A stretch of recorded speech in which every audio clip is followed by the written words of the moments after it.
I never told anyone the entire truth about what happened the night I was abducted. But I'm an old man now, and I've grown impossibly weary of living within this hideous secret. I am finally ready to confess. My memory of that night remains painfully sharp.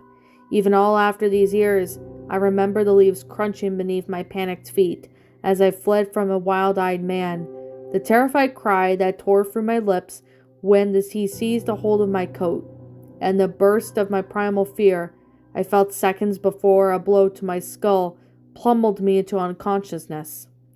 I awoke in a dark room that reeked of rust, Colostine rope bound to my wrists and ankles.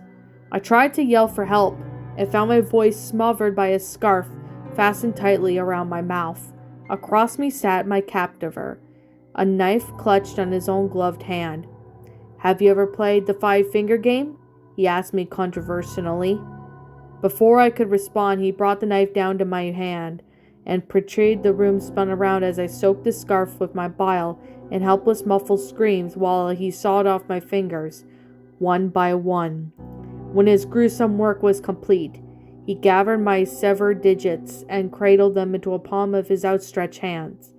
"Put your 5 fingers in your mouth," he commanded, with a frightening smile as he untied my wrists and loosened my scarf. "Do it and I'll let you go." I stared at him in horror. Agony pulsated through my mutilated hand. The man pressed his knife against my neck. "Or I could just kill you this very instant, so don't bother screaming. No one's around to hear you." I weakly brought up a severed finger to my mouth, shuddering with excruciating revulsion when its fingertip brushed against my lips. The unnatural taste of my own flesh, blood, and bone danced on my tongue as I fought back the nausea raising in my throat. The second that was no easier than the first. The third and fourth were equally vile.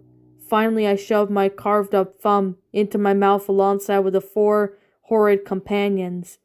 The man clapped as tears streamed down my bulging cheeks. "Bravo!" he exclaimed with appreciation. "I'm impressed. Here's the part I've always withheld. My shocking admission, it wasn't the memory that the grotesque taste that keeps me lying awake at night. It isn't the recollection of that terrible grin that my loathsome man's face, or the chilling sound of this cruel, ghastly laughter. It isn't the fact that he was never caught, or the unshakable thought that he might have forced someone else to play the 5-finger game. Do you really want to know what really haunts me? It's the final words he spoke to me before untying my feet and disappearing into my light. "Hey, kid," he giggled. He pointed at my unarmed right hand. "I never said they had to be your left fingers." What's up, my pretties? It's the Lion Queen here. I want to appreciate you all for tuning into this video, and I do appreciate you guys supporting my video by giving this video likes and stuff. If you really enjoyed this video, be sure to leave a like, comment and subscribe if you're new, ring the bell for notifications to when I upload so that way you guys will get updated for whenever I upload. If you want to follow me on Twitter or DeviantArt, feel free to leave a follow on those if you are interested in following me on those socials. If you want to support my backup channel, known as Miss Dark Shigo, feel free to subscribe to it, as a link to that will also be in the About page section. And with that being said, and that being the case, thank you so much for watching, my pretties, and as always, please stay pretty.